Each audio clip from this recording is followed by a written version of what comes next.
Have you ever found yourself wondering why certain people treated you as though you were simply not enough? Why they dismissed your presence, undermined your efforts, or made you feel as though you were fading into the background of your own life?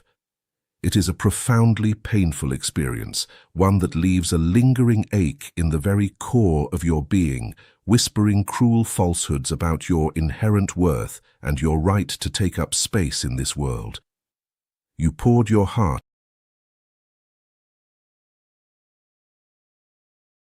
into these connections, offering nothing but love, devotion, and a sincere desire to build something beautiful, yet you were met with coldness, cruelty, and a baffling diminishment of your spirit.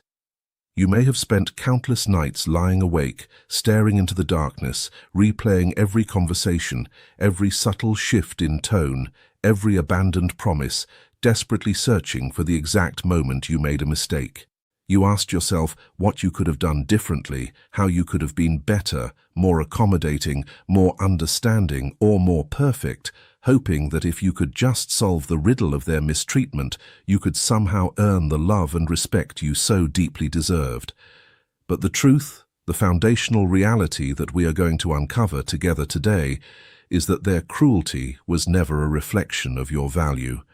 If you have ever felt the crushing weight of this specific abandonment, if you have ever felt like you were screaming into a void where your love was met with silence or scorn, I want you to comment the number 11 below, because this marks the beginning of a profound shift in your understanding, a moment of liberation from the shameful despair that has held you captive for far too long.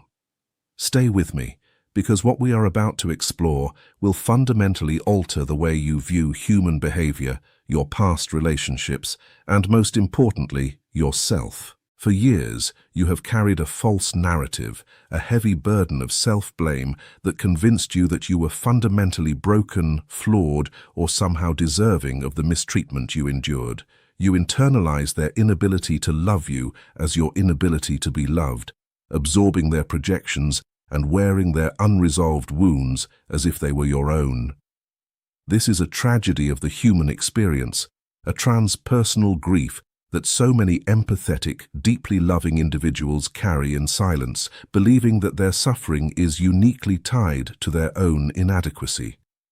But we must dismantle this false cause right now. You are not broken. You have never been broken. The cruelty you experienced was not a mirror reflecting your shortcomings. It was a desperate, unconscious defense mechanism deployed by individuals who were terrified of their own shadows. To truly understand this, we must turn to the profound wisdom of analytical psychology, specifically the pioneering work of Carl Jung, who dedicated decades of exploration to mapping the hidden territories of the unconscious mind. Jung understood that human beings are not entirely rational, conscious actors moving through the world with complete awareness of their motives. Instead, we are largely driven by a vast, submerged ocean of unconscious forces, primordial instincts, and buried emotions that dictate our actions, our attractions, and our aversions. Within this unconscious mind resides a concept Jung called the shadow. The shadow contains all the parts of ourselves that we have deemed unacceptable, shameful, weak, or dangerous. It is the repository of our deepest fears, our unresolved traumas, our unmet childhood needs, and our repressed desires. When individuals refuse to acknowledge or integrate their own shadow, when they lack the courage to face their internal darkness, that darkness does not simply disappear, it demands expression, and it finds that expression through a psychological mechanism known as shadow projection. This is the insight that changes everything. When those people treated you so badly, when they criticized you, belittled you, or discarded you despite your unwavering love, they were not actually reacting to you. They were reacting to the disowned parts of themselves that they unconsciously projected onto you. Your light, your capacity for genuine love, your vulnerability, and your authentic presence acted as a blinding mirror, illuminating the very qualities they lacked or the deep-seated insecurities they harbored. Your goodness triggered their shame. Your open heart threatened their heavily defended emotional fortresses, By diminishing you, by treating you as though you were not enough, they were frantically attempting to maintain an illusion of superiority and control over their own fragmented psyches. They made you the scapegoat for their internal chaos. Understanding this is the first step toward reclaiming your power, but we must go deeper because there is another hidden force at play, one that explains why you may have repeatedly found yourself entangled with individuals who treat you this way. If you are beginning to see the truth of this dynamic, if you feel a resonance in your soul that tells you this is the clarity you have been seeking, comment the number 777 below to signal your alignment with this awakening. Now, we must address the painful reality of repetition compulsion. Why do we unconsciously attract mistreatment? Why do we find ourselves drawn to partners, friends, or authority figures who recreate the very dynamics that caused us so much grief in our formative years? Jungian psychology teaches us that the unconscious mind is inherently driven toward wholeness, toward the resolution of past traumas. However, it pursues this resolution in a paradoxical and often agonizing manner. The unconscious mind compels us to recreate the environments of our unhealed wounds, magnetically drawing us toward individuals who embody the energetic signatures of those who first abandoned or diminished us. We are unconsciously seeking an opportunity to rewrite the ending of a story that originally left us shattered. You were drawn to these emotionally unavailable or cruel individuals because your psyche recognized a familiar pattern, a primordial echo of an early childhood dynamic where love was conditional, scarce, or intertwined with pain. You offered them nothing but love because, on a deep, unrecognized level, you believed that if you could just love them enough, if you could finally heal them, you would simultaneously heal the original wound within yourself. You were fighting a phantom battle, trying to win the approval of a proxy figure. This is not a sign of weakness. It is a testament to your soul's relentless drive for healing. But it is a misguided strategy that only leads to further exhaustion and despair. To break this cycle, we must expand our understanding to include the collective unconscious and the archetypes that govern human interaction. We are all participating in an ancient transpersonal drama, acting out roles that have existed since the dawn of humanity. When you engage with someone who is entirely consumed by their persona, the carefully constructed mask they wear to navigate society and hide their shadow, you are interacting with an illusion. They are operating from a place of deep insecurity, desperately clinging to an archetype of power, control, or aloofness to mask their profound feelings of inadequacy. They are essentially energy vampires, individuals who operate from the shadow and consume the vital force of authentic, deep individuals like yourself to sustain their fragile egos. This is the ultimate us versus them dynamic of the spiritual journey. Those who have the courage to face their depths and those who flee from themselves, leaving a trail of collateral damage in their wake. You must mourn the fact that you were trying to have a genuine connection with an empty vessel, a person who was fundamentally incapable of meeting you in the depths because they were terrified of drowning in their own unresolved grief.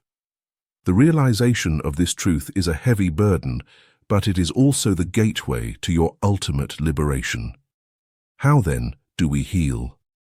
How do we stop this cycle, protect our energy, and transform our reality?